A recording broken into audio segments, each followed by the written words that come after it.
Hey everyone, thanks for joining us. Sorry for our slight delay here. We are coming off of another great webinar. We have a back-to-back today.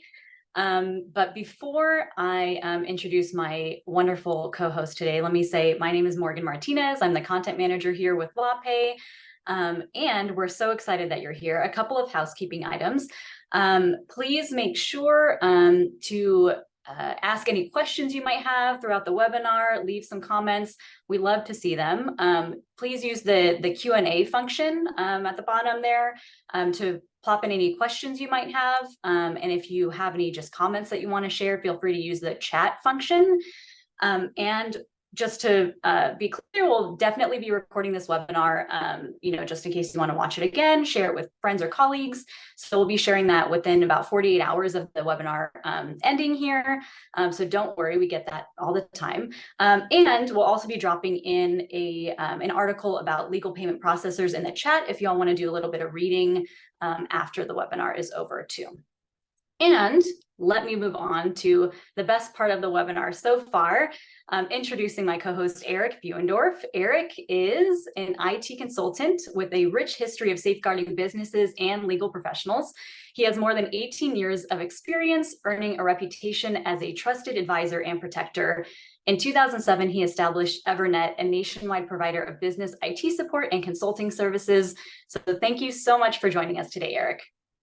Yeah, thanks for having me. I was afraid you were going to read the whole thing that I sent you, so I'm glad you didn't. No worries. I'm sure we could go on and on with your accomplishments, but we'll keep it short so we can get to the meat of the webinar today. Short and sweet. Before we jump into that, though, and talk everything payment processors, let's jump into our first poll question. We'll be having a couple of these throughout the webinar today, just as a way for you to kind of engage with us and for us to put our fingers on the pulse of who is here. So our first poll question here. How would you rate your understanding of the capabilities of modern online legal payment technology? So would you say that you are really knowledgeable about, online legal payments as they stand right now? Would you say that you're somewhat knowledgeable? Would you say you're somewhat unclear? Things are a little bit murky, or very unclear? And that poll should pop up in a moment. But if we're still having a couple of technical difficulties here, y'all can just drop that in the chat as well. Okay, no worries. Yeah, so would you say, feel free to leave your comment in the chat. Would you say you're somewhat familiar, somewhat not, very unfamiliar, or very familiar? Feel free to drop that in the chat. Somewhat familiar. Thank you, Victor. This is one of my favorite topics to discuss. Yeah, same. Okay, somewhat familiar, a little bit. Okay, great. Awesome. Who's not using online payments? Did you ask that at some point? Or is that part of the poll? We haven't gotten to that one yet, but we will be talking about that topic. If you folks did want to drop that in, would be super curious. If there's a lot of somewhat familiars, but if y'all are using online payments, that's a great question, Eric. Who's still stuffing envelopes with invoices and licking stamps every week or every month? Put that in the chat. We stuff envelopes. Billy admits it. We stuff envelopes. Okay. I can't believe in 2023. No, there's no offense to Billy and company, but yeah, I can't believe people are still stuffing envelopes. I remember when we stopped putting invoices in envelopes, I think in 2016 or 2017, and we went 100% electronic invoicing. And our path was we stopped stuffing envelopes and sent invoices electronically first, and we accepted checks in the mail. And then our second evolution was we stopped accepting checks in the mail, and that really turbocharged the accounts receivable and accounting department. Well, that's a great segue into our what we actually want to talk about here, because that's part of the topic. So, but before we dive into our questions about kind of debunking some of the myths and things and going into the benefits of online payments, let's just kind of set the landscape here, right? When we say online payments, like what are we even talking about in compared to, checks or cash even, right? And how, can you describe like the current landscape of, online payments in the legal industry, and how that's changed? You talking to me? Yes, Eric, please. Well, I mean, I don't know how much you want me to peel back the onion, so to speak, but wherever depending on how you're generating your invoices, whether you have a practice management software, or you're sending it out in a Word document or something, you're generating your work product, you're putting it on an invoice, and then how are you getting that invoice to your client? Traditionally, it's been stuffing envelopes, as Billy said, licking, stamps and sending in the mail. And then you have this long process of what feels like a long process, a couple of days in transit, and then a couple of days in somebody's inbox, and a couple of days to process. And then over time, there's services like LawPay and online merchants that will allow you to send the invoice electronically and then give the payee, I guess, a link to pay the payment online. And then that continued to evolve to store payment methods on account, and then you get to the point where the firm or the business receiving payment doesn't even see the payment details. So that's kind of how that's evolved. Does that answer the question? Yeah, definitely. And I think what you said is very interesting. It sounds like, I'm sure there are other payment processors out there, right? But how do the online payment technologies for legal specifically, I guess, how does that differ from just any other industries like payment technology? Are there things that differentiate legal payment processors versus others? Yeah, I mean, candidly, I would say the difference is you can go to a general payment processor, where a payment processor is just an online, well, I mean, you could still get a credit card reader in an office somewhere, right? You can sign up an account with a merchant processor, a payment processor, and you can now receive credit card payments or electronic payments. Most of those processors have a web portal or web component to it that you can, take payment over the phone, account number, routing number, for a check, e-check sort of thing, or a credit card over the phone. And then you can go to your web terminal, they call it the web terminal, and you can key in the payment. That is kind of default functionality for all payment processors. Where it gets really exciting is when you go to an industry specific payment processor like LawPay that integrates or produces, and I know that the Affinity family has a lot of products and things, so I'm speaking really generally. So you narrow in however you want to get narrow in on the product today, but when you have a industry specific processor that can integrate with your case management and practice management software where the invoice was generated, then the invoice can go out, the payment can be received, and then the deposit can be logged against the account. So you're really having this whole kind of this whole life cycle of service to billing to receiving, all integrated with the practice. Yeah, that's great, Eric. I think that idea of the convenience and the payment technologies that understand the specific needs of legal professionals, so important. And actually, I think we're going to speak a lot about that in this next section here about debunking myths about online payment technology. But before we jump into that, let's do one other quick poll, because I see some comments in here about kind of concerns that have to maybe do with payment processors. So let's ask this poll question here. So what's your biggest concern about implementing modern payment technology in your firm, right? So is that data security and compliance concerns, right? We always want to make sure that we're covering ourselves there, and making sure we're keeping the client information confidential. Is it a lack of understanding or training about the technology? Maybe you're just not familiar enough. Is it a fear of change or disruption to establish workflows? So you're afraid that it's just going to take time, valuable time away from you, practicing law, serving your clients? Or is it cost implications and ROI uncertainty? So you're not sure if it's really worth it for you and your firm. I always like to guess what the Yeah, winner is going to be. What do you think? I think compliance concerns are always top of mind. I'll say that one today, but I'm going to go with lack of understanding or training about the technology. I remember all right. even when we were implementing it internally for our IT company, it was kind of a thought project of going like, where, what's connecting with what, what are my Sure. customers' experience going to be? And I'm wrong again. Oh, yeah, I was going to say You're cost right. implications and ROI uncertainty is leading the charge here, but closely followed by data security and compliance concerns. So we got a mixed group here, though, for sure. So I think that really takes us into, and next slide, Swanit, if you don't mind, into some of our most common myths and misconceptions about online payment technologies. So I think one of the ones that we're seeing here is like, is it worth it for law firms to do this, right? For their time and their money. And I know we've seen in our own research, for example, that that law firms get paid faster when they accept online payments and they increase their collection rate, just frankly, right? Could you speak a little bit about, whether it's worth it, I guess, for online for law firms to accept online payments? I could fill a whole hour on this, so I'll try not to loiter too much.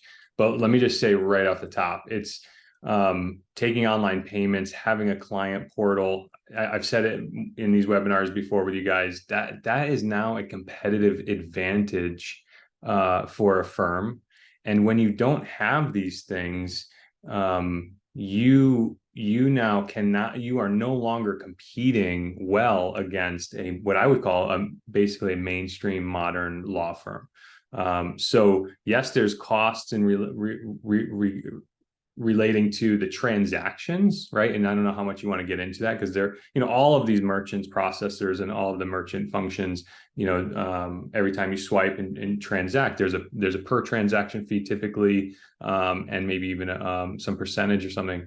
But that aside, if you don't take electronic payments, if you are not implementing a system like online payments, you're just not competing. And you're not competing well against the competition, and it's really easy. So there's kind of that like business marketing and business competition standpoint. Then there's the whole internal workflows and all of the I talked probably too long last time we met about how a law firm really is a business, and it's a service business specifically, and you're selling labor, and you're spending labor, and your people are getting paid X, and you're billing their time for Y, and there's admin fee and all of the admin fees. So when you use an online payment processor, for example, you can cut down on non-billable administrative waste significantly.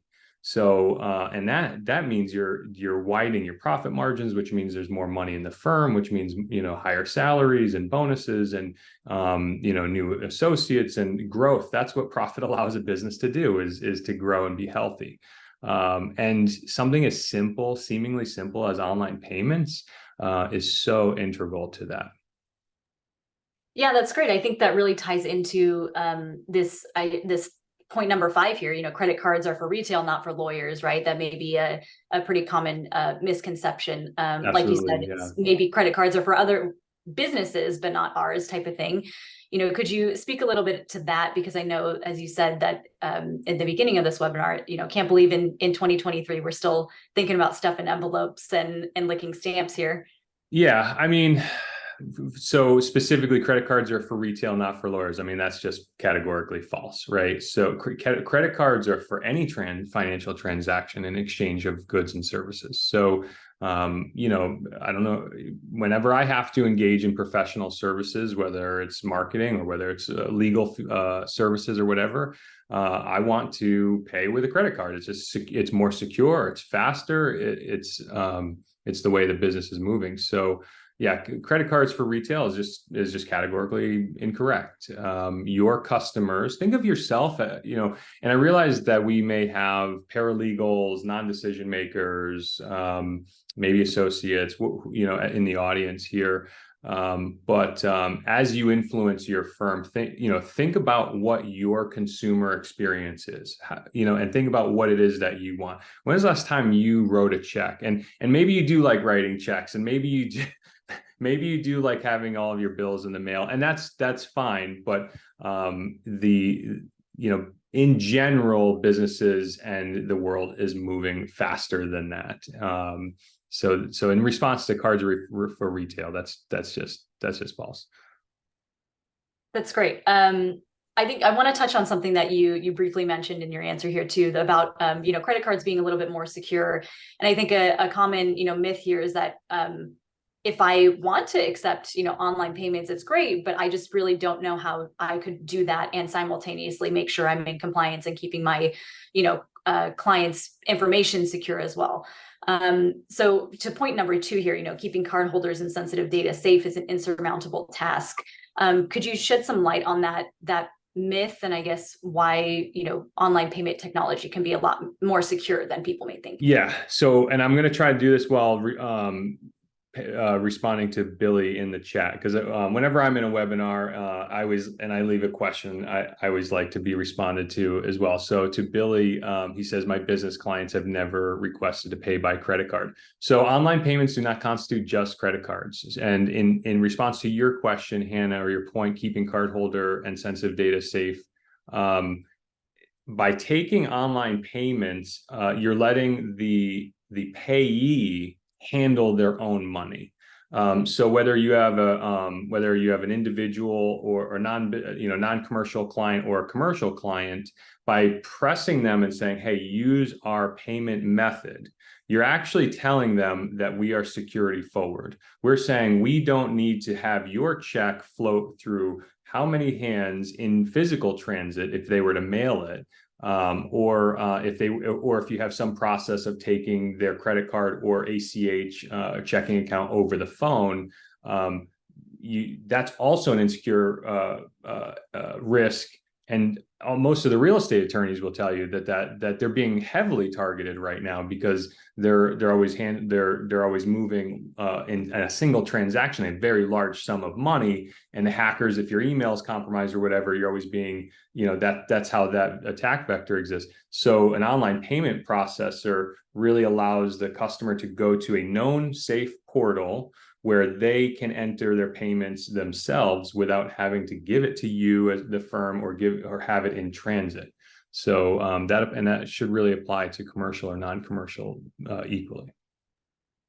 Yeah, I think that definitely makes a ton of sense. And there's also the other element of kind of keeping information safe or really complying, right?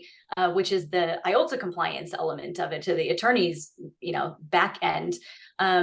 And so I think a lot of people think number 4, right? I can't accept credit cards and maintain IOLTA compliance, or it's just going to take too much time and effort that I just don't want to put in, right?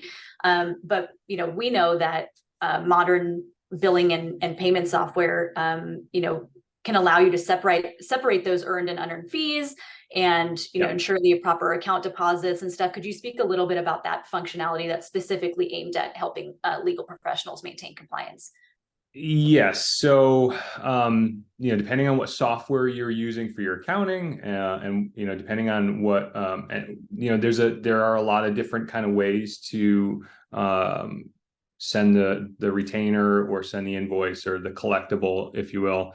But it's very easy to classify the routing of the payment and the assignment of the payment, whether it's going to the IOLTA, whether it's paying an invoice directly. That's almost, I don't know, I don't want to not say enough on that, but it's almost kind of like the low bar. That's really easy to do. The software is highly configurable. Usually when you generate the prompt, I don't want to say invoice, but the invoice of the retainer or the prompt for payment, you are stipulating kind of already where that's going and what that's being attributed to. So that's really easy.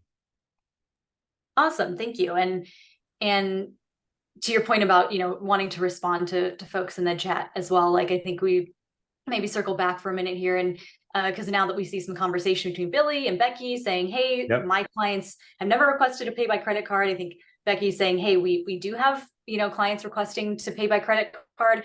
Is what's your experience now that you've been in this space for, so long?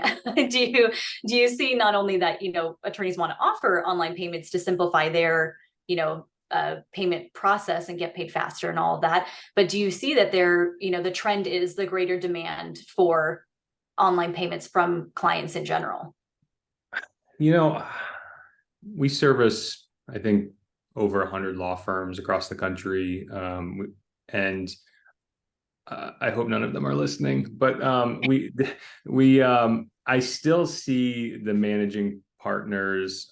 There's a large group of firms that they don't think of their firm as a business, and they don't think of it in terms of customer service. Some do, many do. I don't want to take that away from the firms and the attorneys out there that really are handling customer service really well. And I'm sensitive to those who kind of forget about customer service and the quality of their deliverable, because the nature of legal services can be a hot and cold experience and whatever. But I still see a lot of firms not thinking like, what should we do to provide a better service for our clients? And part of that is listening to them, to clients say, hey, I want to pay by credit card, instead of like, sorry, we don't take credit cards, send us a check or whatever, so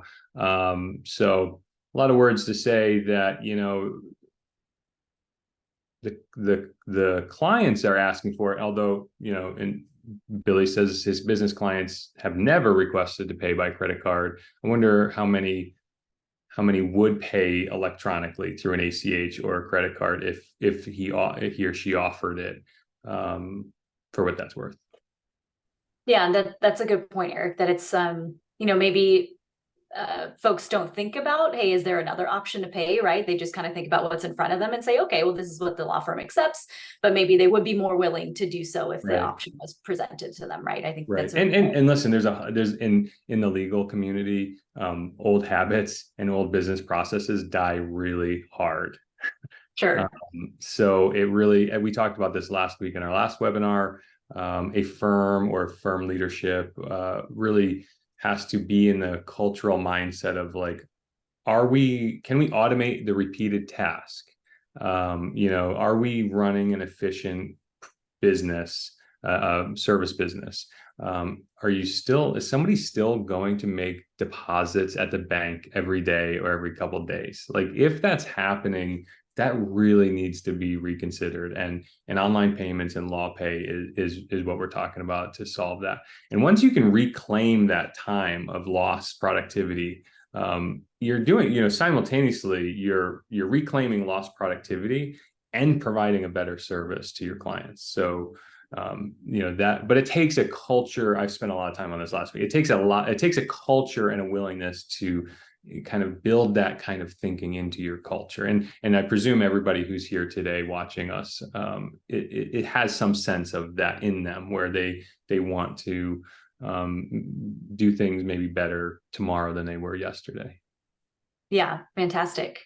Well, I think that's a great segue into our the benefits. So you already did such a good job of introducing that, I think, when by responding to some of these myths and misconceptions. No, I think that's great. It naturally is, right and left hand speaking to each other. So if you wouldn't mind going to the next slide here, Swanee, and we can talk about some of the benefits. And also a quick reminder to everybody, if you do have any questions or anything, feel free to drop those into the Q&A section. I see we have some great comments in the chat. We definitely appreciate that. But we also are going to have some time for questions at the end. So feel free to drop those into the Q&A section, or we can address them kind of as we go along. So please feel free. But I think, you did touch on all of these points already, I think, in our myths and misconceptions section, but specifically, you're talking about the better client experience, right? I know I'm just going to read a statistics that we have here is, 26% of consumers who receive electronic bills report increased satisfaction, right? Is there, if the firm's on the fence about like, oh, well, is will this, kind of increase like client satisfaction? Do you have any advice for them in terms of like kind of how to make that decision, or should they just kind of go for it and experiment? What are Well, your thoughts? rolling out a payment processing function apparatus in the business, in the firm, is actually quite easy with no impact to your existing clients. You can actually implement it and then not promote it, not use it, not ask for it to be used or whatever. It could be a link that's on the invoice. It could be a link to your portal on your website, and it could be really passive. So you can implement it and just passively use it. So if a client's looking for it, it's there. So you don't have to take the hard line approach. One thing that I did in my business is I took the hard line.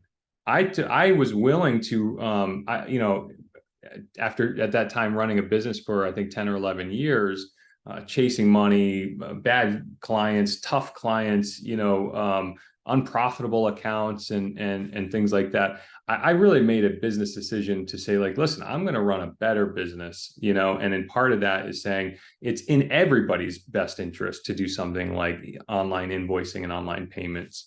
So I took a hard line, but you don't have to take a hard line. You can really implement the system, get trained on it, get supported by me or you guys or whatever, and kind of get it in the wings, and then passively roll it out. And that makes the bar really low and really easy to get it out there. Yeah, it sounds very customizable, I guess, per the needs and the wants of each firm. Yeah. I did want to go back, and I think you mentioned some great stuff there about how people could, implement this in their firm, right? Like we can offer that as a link, right? And they could just go Yep. there and kind of pay their invoice. Like, could you explain a couple of these like elements where I guess they can decide what kinds of offerings that they want to Yeah, depending on how you're collecting money, whether it's retainers up front or it's invoices on the back, your deliverable or whatever, right? Your prompt. I don't want to always call it an invoice because I don't think it's always an invoice in some cases, but whatever the prompt to pay is, you can put a passive link, and we've all seen it, right? Pay online, or pay or whatever. And you just go into whatever system that is generating that prompt, and you just link it to your payment processor. And that's really passive. Definitely, I've been recommending this for years, but every law firm should have a client portal that ties into their practice management software. And there should be a client link right on your homepage, right on the top right corner of your website, because that's the muscle memory now. That's the behavior everybody takes, so you definitely want to link to your website, to your payment processor on your website. And then I don't know what other opportunities there are to advertise it. It's basically, whenever you're holding your hand out, you add that link for it. Awesome. Thank you for that. I guess the other part of this is, right, once you get paid, or I guess as you're managing this, right? I'm just looking at bullet point number 1 here about streamlining bookkeeping and the HR management, right? Could you talk a little bit about that? How can these platforms, streamline the bookkeeping and accounts receivable management for law firms, which is, like, to your point, such an important part of being profitable, right? I've seen so many back office admins, finance managers, bookkeepers, managing paralegals, all that person or that small team that's just all day toiling over invoices and payments and collectibles. An online payment processing service. Well, I don't know if I want to compare my real world. I mean, I'll just tell you, like, for me, for example, before I rolled it out in my business, we had, like, I think it was well over $100,000 in like 90+ day aging, right? And now I think we have $1,200 past, I think maybe 60 days, and it's just, and we don't chase money anymore. So these systems like can really kind of get rid of that, like, chasing money and the checks in the mail and then, as I said before, that going to the bank once a day, like that's just over. That's nonsense. You know, it's just a huge waste of time and resources. And forgive me if you have a very specific industry or business or some reason where that's appropriate for you, and all of those outliers, like I mean, no disrespect, I really am kind of addressing the middle of the market for everybody. So yeah, streamlining bookkeeping is like one of the best features of using online payment processing in a client portal and that whole ecosystem of tools. And then your back office staff can spend their time interfacing with the clients who are struggling to pay on time or struggling with a bounce payment or return pay. They can provide a better service and focus in on the ones who actually have the pain. You're not downsizing staff, and maybe if you're really shrewd, you have an opportunity to do that, but it's not about eliminating jobs. It's about providing a better service and then reallocating the human capital that you have to provide the better service. I remember it's like akin to the first, I don't know if you've ever, I can tell you the first time, like I went to a McDonald's and I ordered at a kiosk. They told me to sit down with the little triangle square or triangle with the number on it. And then this really glowing person came over to deliver, you know, my coffee and a burger or whatever. And they were very pleasant, and it was just like a whole new experience. I even asked the person, I was like, why are you so pleasant? Like, what's going on? And they're like, oh, because we don't have to do all of this like repeated, menial, hostile, aggravating work. And that is just kind of like the direction the world is going in. And that applies to streamlining bookkeeping, streamlining accounts receivable. Let the tools do it, and simultaneously providing a better service. Yeah, that's great. I think that's maybe even the top 5 benefit of legal payment technology, right? That we didn't even address here. This idea of, you know, preventing burnout, more, you know, better using your time, freeing up your time to focus on, you know, practicing law, serving your clients, things that made you want to become a legal professional, right? I also did want to go back to something that you mentioned when you implemented this technology in your company. You know, you saw your aging invoices go way down, right? And I'm wondering, you know, I guess, what do you think were the biggest factors there? Obviously, you know, if it's easier to pay, people pay, you know, more quickly, they pay more often, right? Right. I would love to see if there was any, you know, anything like automated reminders that helped y'all, you know, kind of well, things, right? you're talking, that's like a specific feature of whatever platform you may choose, and maybe you could speak to that feature with your product. But yes, like when you have a tool that's managing payments like this, one of the key features for us was past due reminders. And I remember the platform that we use, which is specific to the IT industry. This was a key feature, was past due reminders. And I remember before we, you know, this spoke to why our aging was so long, is because the back office admin was burning out, stuffing envelopes, chasing money, like all of this. And then when we went to the platform, to an online payment platform, when we got to the feature of past due reminders, I remember that the first time we set it up, we set the first past due reminder to go out after the invoice was 30 days late. And then we would send another one at 60 and another one at 90.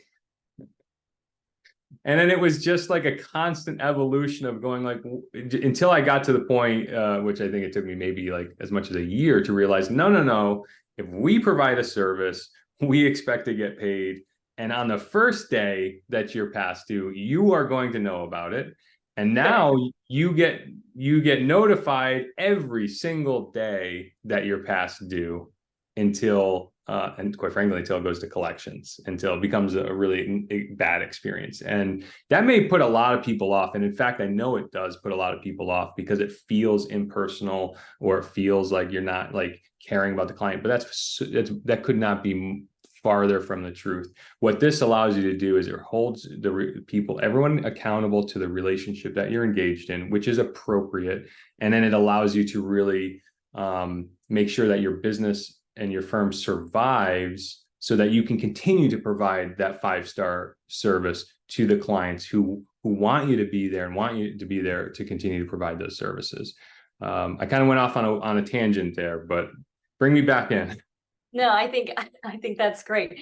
Really words of experience there, and to your point, you know, that may work for you. You chose something that worked for your business, right? And folks can decide what works for them, right? Did you? Oh, right, the features. That's where I went off Yeah. on a tangent, right? So the features, right? The pass-through reminders, it is one of the many features that will be in a tool like online payment processing, LawPay. And again, you can roll it out slowly, and you can have your hand on the dial to what works for your firm. Maybe you want to send a past due notice on the first day, the 10th day, and every 10 days after that. Like, that's fine, and nobody will, you know, but it's there for you, and it's that functionality in these systems that contribute to lower cost of operations. You know, offloading that kind of tough work on your human resources, and letting the system kind of do that. Yeah, that's so great. Thank you so much. I know we covered, kind of ran the gamut there, but I get excitable when I start talking about some of these things, because they're so impactful for the business, you know? Yeah, totally. I appreciate you sticking with me on that. And last question before we move on here, but just about the benefits, this fourth bullet point of more consistent cash flow, right? I love this idea that you saw in real time, like a huge difference between your aging invoices, right? And as you started turning that dial and trying to optimize what worked best for you, right? You saw a big difference. I think, is there, can you speak a little bit about this, like kind of more consistent cash flow, right? Because profits in general, collecting more is great, right? But like you said, is it, more important than, hey, I got to keep the lights on, I have bills that are due. The timing also matters rather than just the amounts, right? Yeah, I mean, not to blow up your line, this one particular item, but let's just say that if you're going paycheck to paycheck, you need to move some things around in your strategy so that you do have a little bit of operating cash, right? So that aside. But that being said, having a consistent mechanism that collects money and continues to collect money is instrumental in consistent cash flow. I do see a lot of back office personnel, and I experience this in my organization as well, failing to make those calls to collect. And the system, an automated system like LawPay, make sure that that's happening consistently, rather than waiting for a human to pick up the phone. I mean, I'm in the service business. Everyone at a law firm watching is in the service business. Everybody knows that most of what we do relies on a human doing it. Somebody has to do the thing. You have to pick up the phone, you have to make the call, you have to draft the email, send the email out. And the consistent cash flow here is having a machine, a mechanization that says, the invoice goes out, and here's your past due reminders, and here's the easiest way that you can pay on time. Awesome. Thank you for that. I just want to sneak one last one before we move on. Let me have it. No, that was it. I wanted to ask you about the cash flow, but let's move on a little bit here. And I think we discussed a lot about pain points here, and that each law firm is a little bit unique in kind of what why they would be best served, I guess, for legal payment technology. So let's launch into our poll question number 3 here. And that is, if you had to select just one pain point for your online payment processor to solve, what would it be? So would it be those, security concerns, just making sure that all your data is secure, protecting client data, making sure that that you're in compliance as well? Is it the speed of the transaction, right? Accelerating that fund availability and processing speed, so you don't end up having to look at your bleeding aging invoice report and grimace, right? Is it the customer support, so improve the responsiveness and effectiveness of the support maybe that you're currently getting, or customization, maybe more flexibility in setting up and customizing payment options, and like we talked about, maybe even toggling certain things to really optimize what works best for your firm? Yeah, I mean, it's definitely not a one size fits all. There's definitely considerations taken to your existing workflows and the workflows where you want to be. There's always where you are and where you want to be, right? And customization really helps you get there. Awesome. Okay, let's see. All right, so this one also a little bit close. The customization, like you said, very important to people, more flexibility there and finding what works for them. And then number two, those security concerns, of course, and then customer support, improving the responsiveness. Can you keep that up a little bit? And can we kind of speak to each one of those?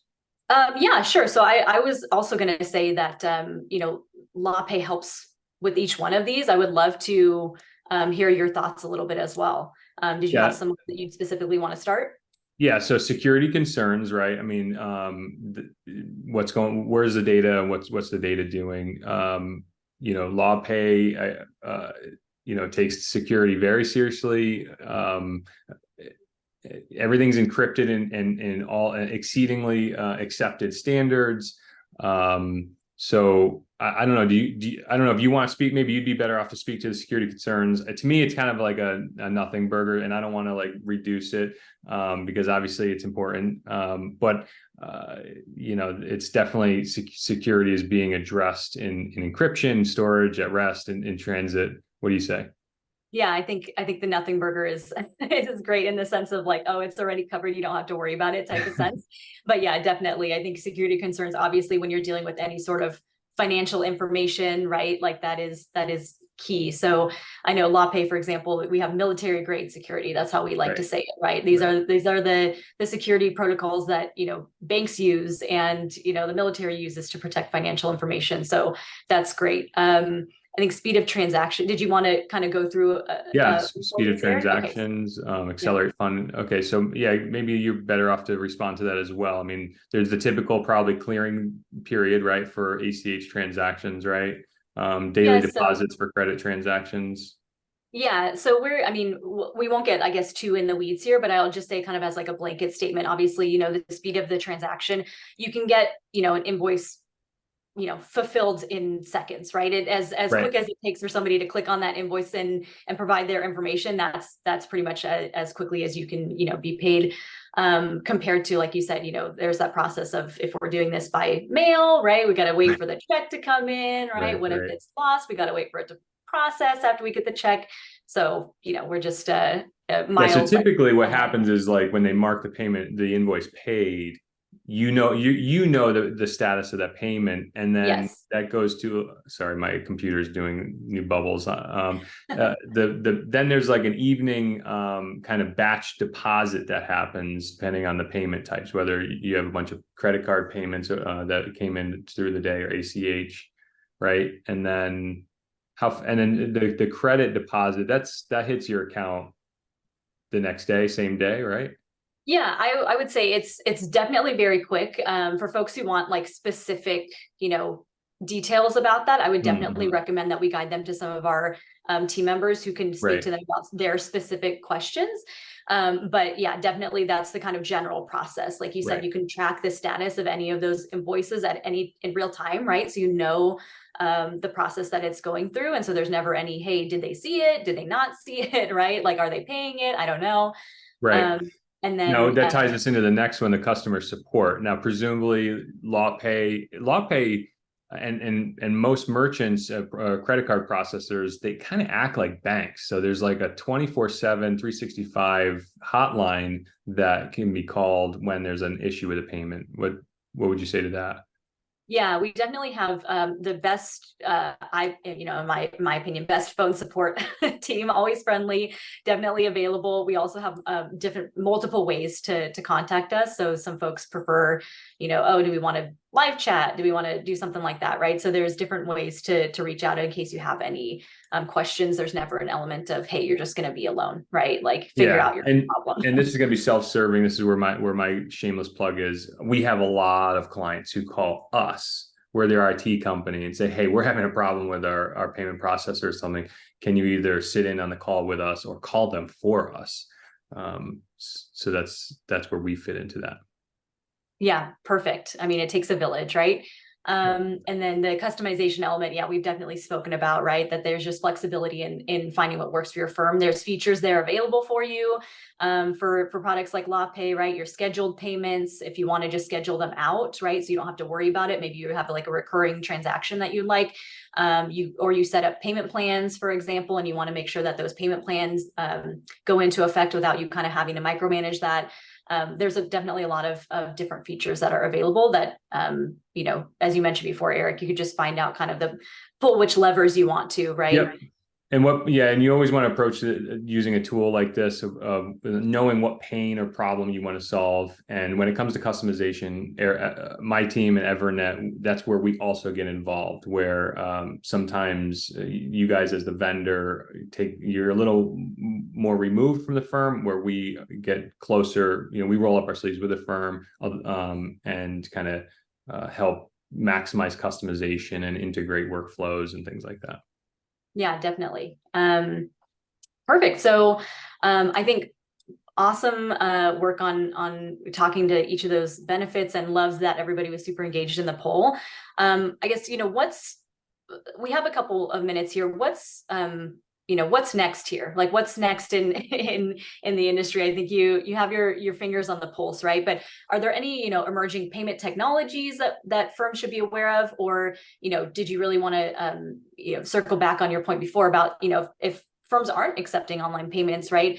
It may seem like, hey, we're in this period where, paper, checks and cash still work, but Right. Are you falling behind a little bit? Can you kind of future-proof your firm a little bit by Yeah, I watching? mean, what's next for the industry? Like, I don't think you have to worry about taking Bitcoin anytime soon. But if you certainly look far enough out, you can maybe see maybe 100 years that happening. Maybe, I don't know. So what's next in the industry really is just more adoption. Like, you really won't be able to have a colleague at another firm probably say that they're not accepting online payments. And if you both say, oh, you're not, and we're not either, then you guys, you need new friends, because you're doing it wrong, so that was a little tongue-in-cheek humor. I hope nobody was offended, but so it's really what's next is a wider adoption. So if you're not taking online payments, and again, maybe your business process doesn't support it, just doesn't seem to make sense, I think you're an outlier, or maybe you'd have to have a conversation with us to see where the opportunity is. But yeah, what's next is definitely just wider adoption. It's quite frankly, it's already it's standard. It's already a standard function of the firm. So that's where I would say is what's next. And how to successfully implement online payments. Just pick a vendor, write down some pain points. If you have none, just go with, call LawPay and say, like, hey, we want to check this out, and get it set up. And, I can't tell you how many times a firm has slowly deployed a technology at their pace, even though I'm sitting here like, come on, we can do this. Like, come on, we can do this. But that's my job. My job is really to be the cheerleader for these technologies, because I know how beneficial they are for the firm. So how to successfully implement, just get started. A technology like online payments is so non-disruptive, that, as we discussed earlier, that you can get it deployed and then really kind of tiptoe into it as you're able to kind of receive the new technology. Yeah, that's a great point. And I did want to go back to Justin's question for a second. Before I do that, though, I do think it's a good point that you said here. Just get started, right? And as you said, just pick a vendor, investigate them, see if they're the right fit. And saying that, I think at LawPay, we believe that the best way to see if the legal tech will work for your specific scenario, your specific firm, is just see it in action, right? No pressure. Watch the demo, kind of get your questions answered with somebody who's an expert and does this day in, day out, right? So I'm just going to pop up this last poll question before we go back to Justin's question here.